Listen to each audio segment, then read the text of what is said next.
Welcome to Sunny Stampin' Studio, and today I'm actually doing not a punch pal, surprisingly, but I'm doing one of my Christmas cards, and it's very non-traditional as far as the colors go, but I don't really like to always stick to traditional things. So how it is, it's a scallop card and it opens up like this, the Brad's holding it there, and you have your Christmas greetings and room to put a little sentiment.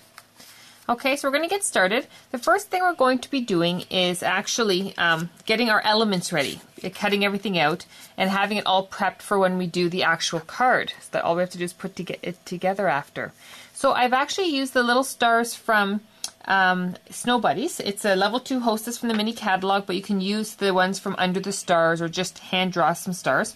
And I put it on watercolor paper with StazOn ink, and I'm going to color it with my Stampin' Up markers.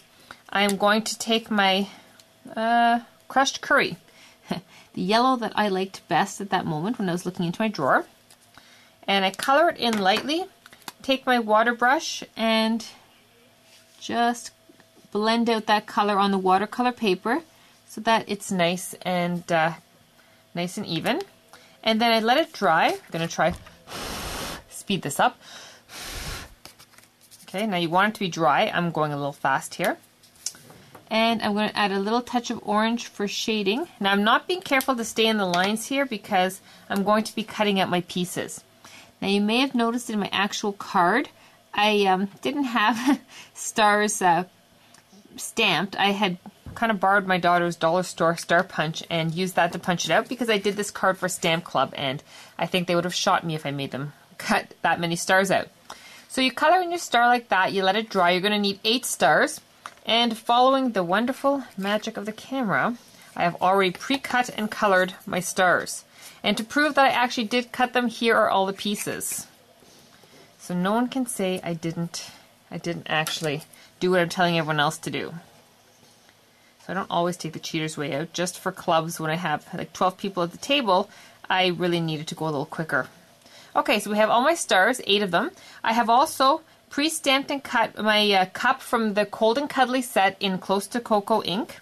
I have stamped my ice flow out of this window sheet, and it's embossed in black. Oh, there we go, this side. And basically I just used my regular black ink because it will not dry on this surface, and embossed it with black embossing powder, and I cut it out. And then I also embossed my bear in Whisper White, or regular white stamping embossed powder, and it is actually stamped on craft cardstock with Versamark ink. Okay, so now I have all my pieces cut and set aside now, and I'm going to start with my white circle. Now, if it's this, you have to kind of do it in reference to the size of your large scallop. I did it smaller, the smallest one, and about 1/4 inch between each circle.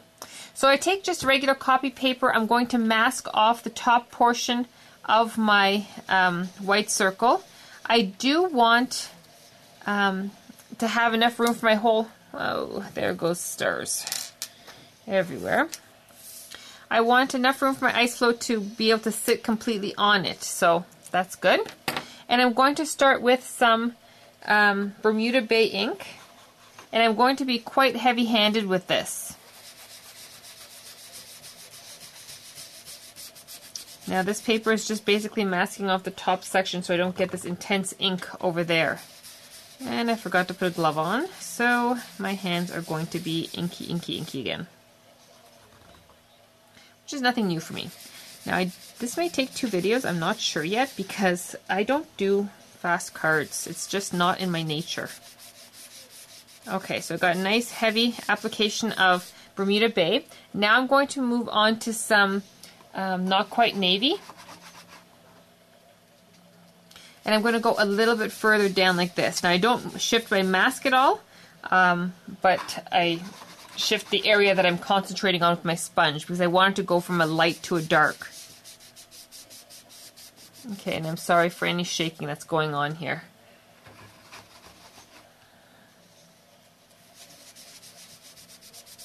Okay, and next I'm going to take some black, and I actually do use black for inking because it gives me a darkness that I can't really achieve with any other color. And I'm going to put that in the very bottom area.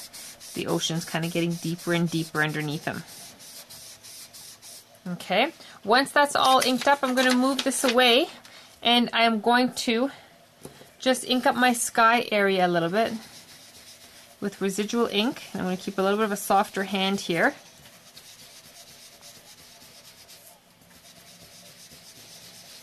Okay, I'm kind of going around. It doesn't matter if I go over the water at this portion. That was basically just that I wanted the water to be a much deeper color than my sky.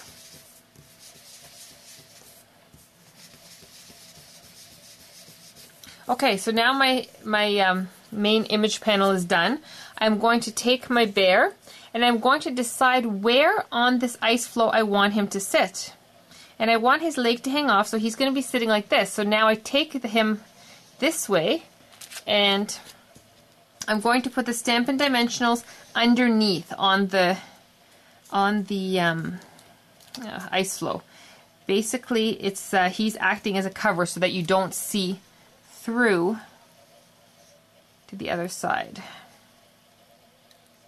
And my thumb is slightly stuck. I'm going to have to trim a little bit over here, but that is okay.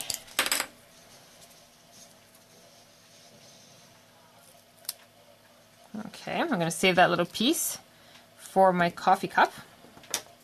And then for the rest of it, I am going to add another Stampin' Dimensional to my bear. Okay, so now I can pull these pieces off.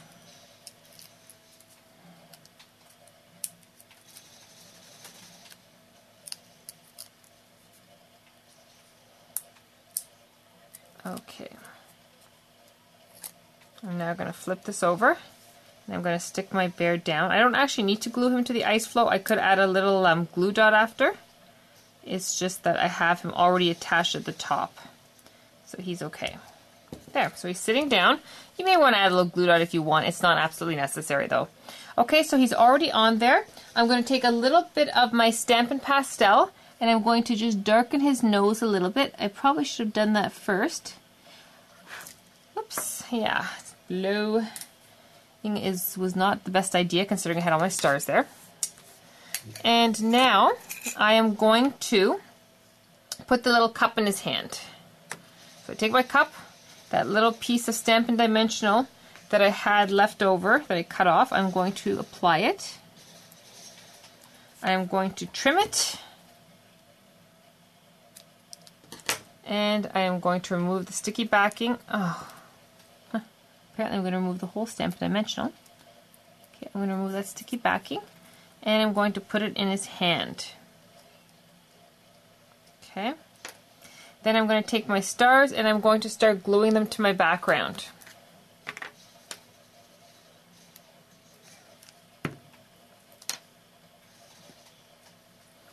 And this is the slow, tedious part, and I can already see I'm running out of time.